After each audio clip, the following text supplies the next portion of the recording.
parole aux associations.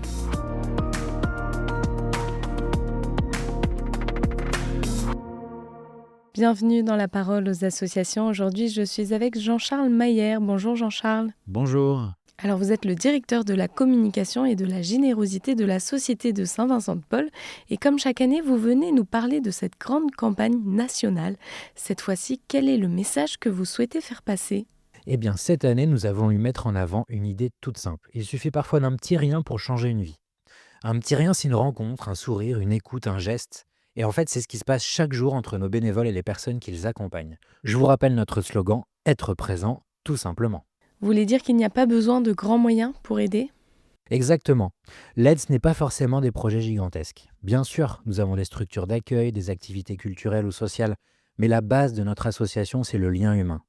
Une visite à domicile à une personne en situation d'isolement, un café partagé avec nos amis de la rue, un accompagnement social pour un migrant qui ne connaît pas vraiment ses droits, une sortie culturelle avec une mère célibataire et ses enfants. En fait, ce sont des moments parfois très simples, mais c'est ces moments qui redonnent une dignité, une espérance et un appui à ces personnes. Et pourtant, votre association est très ancienne, elle a presque 2 siècles d'histoire. Et oui, on a été fondé en 1833 par une personne qui s'appelle Frédéric Ozanam et des amis à lui qui étaient étudiants dans le quartier latin à Paris. Et eux aussi avaient commencé par une petite étincelle. Ils se sont dit, et si au lieu de seulement prier pour les pauvres, on allait les rencontrer ? Et 2 siècles plus tard, nous faisons la même chose. La différence, c'est que la pauvreté a changé de visage. Isolement des personnes âgées, les familles monoparentales qui sont parfois en grande difficulté, les jeunes précarisés, les migrants sans repère, les besoins sont immenses. Et alors concrètement, combien de bénévoles œuvrent aujourd'hui en France ? Alors il y en a environ 17 000, ça peut sembler beaucoup, mais je vous assure ce n'est pas assez. Car malheureusement, vous le savez, la pauvreté et l'isolement progressent partout sur le territoire. Et pour que cette étincelle continue de briller dans chaque ville, chaque quartier, il nous faut plus de monde. Et alors si quelqu'un nous écoute et a envie de franchir le pas, à quoi peut-il s'attendre ?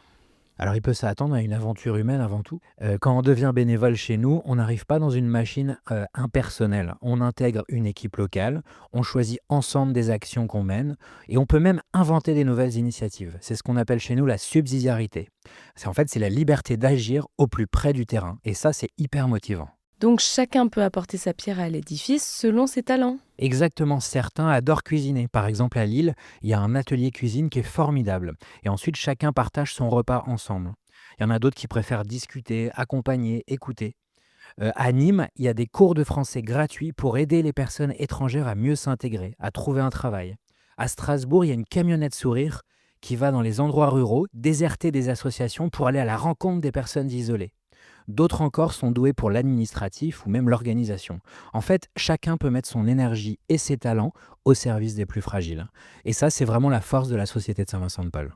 Et alors Jean-Charles, si on veut s'engager, par où est-ce qu'on commence ? Alors rien de plus simple, vous allez sur notre site internet ssvp.fr dans la rubrique Devenir bénévole et vous nous prenez contact avec nous. Après, c'est très simple, y a un bénévole qui va vous rappeler et puis laissez-vous surprendre, vous verrez que l'engagement donne souvent bien plus qu'il ne coûte. Eh bien, merci Jean-Charles pour ce beau message d'espérance. À très bientôt. La parole aux associations.